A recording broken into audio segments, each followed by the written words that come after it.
ఉడుకుతా ఉంది. అక్కడ ప్రత్యక్షంగా ఉండి చూస్తూ ఉన్నాం బీఆర్ఎస్ పార్టీలో.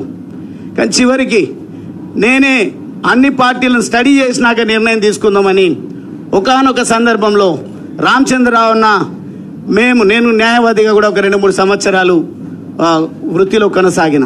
ఆ సందర్భంలో పరిచయం, జేఏసీలో పరిచయం, అదేవిధంగా పార్టీ ప్రతినిధులుగా టీవీ డిబేట్లలో పరిచయం. అన్న ఒక అడ్వకేట్ ప్రొఫెషన్లో ఉంటూ కూడా ప్రత్యక్ష రాజకీయాల్లో ఉన్నారనే ఒక ఇన్స్పిరేషన్తోన వారు ఎక్కడ కనిపించినా వారితో నేను సలహాలు తీసుకోవడము, చర్చించుకోవడం అనేది జరుగుతూ ఉండే.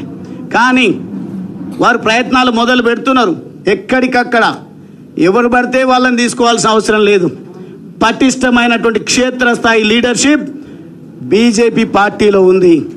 ఎవరైతే దేశం కోసం, జాతి కోసం, పేద అణగారిన వర్గాల కోసం, దేశ రక్షణ కోసం మాట్లాడతారో వాళ్లకు ఆ సోయి ఉంటుందో అటువంటి వాళ్ళనే తీసుకుందామనే ఒక ప్రణాళిక పెద్దలు రామచంద్రరావు గారి నేతృత్వంలో పార్టీ మొత్తం కూడా చేస్తున్న విషయం నాకు తెలిసి నేను నిర్ణయం తీసుకోవడం జరిగింది. నిర్ణయం తీసుకున్న తర్వాత దయచేసి ఇప్పటికి కూడా నన్ను ఈ స్థాయికి తీసుకొచ్చిన, నాకు రాజకీయంగా జన్మనిచ్చినటువంటి నా అచ్చంపేట సోదర సోదరిమణులకు, యువకులకు, మేధావులకు, జర్నలిస్టులకు, అదేవిధంగా మహిళలకు, కుల సంఘాలకు, ప్రజా సంఘాలకు ప్రతి ఒక్కరి కూడా నేను చేతులు జోడించి నేను మీకు చెప్పకుండా రాజీనామా చేసినందుకు మన్నించాలని నేను కోరుతా ఉన్నా. కారణం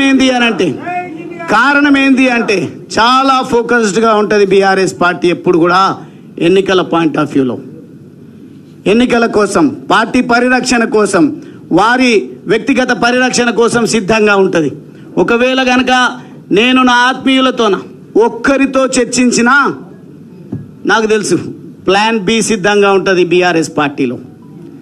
ఏ రకంగా క్యారెక్టర్ అసాసినేట్ చేయాలి, ఏ రకంగా పార్టీ నుంచి పొగబెట్టి పంపించాలి, ఏ రకంగా ఒక మచ్చ వేసి ముద్ర వేసి పంపించాలని ఒక కుట్ర జరుగుతుందని మాత్రమే నేను మీకు చెప్పకుండా రావడం జరిగింది, రాజీనామా చేయడం జరిగింది.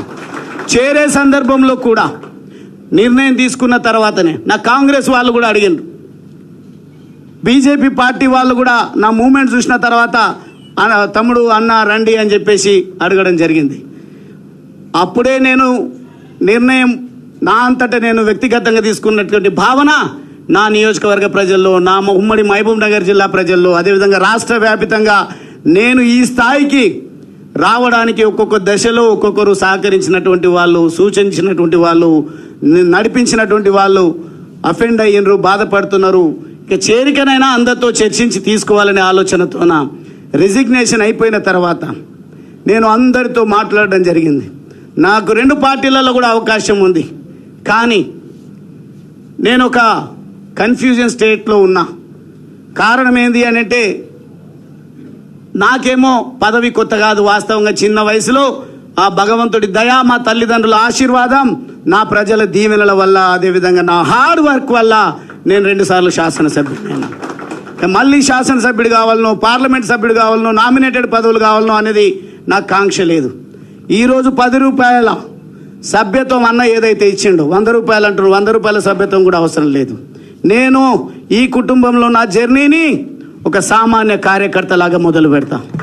మీరిచ్చేటువంటి ఆలోచన, సలహాలు, సూచనలు తీసుకొని మీరు ఏదైతే దేశ రక్షణ కోసం, తెలంగాణ రాష్ట్రాన్ని కాపాడడం కోసం, అవినీతి రహితమైనటువంటి పాలనను ప్రజలకు అందించాలని ఒక ఆలోచనతోన మీరు ఏదైతే ప్రయత్నం చేస్తూ ఉన్నారో ఆ ప్రయత్నాన్ని ముందుకు తీసుకుపోయే విధంగా ఒక నిఖార్సైనటువంటి కార్యకర్తగా మీకు అందరికీ కూడా తెలుసు.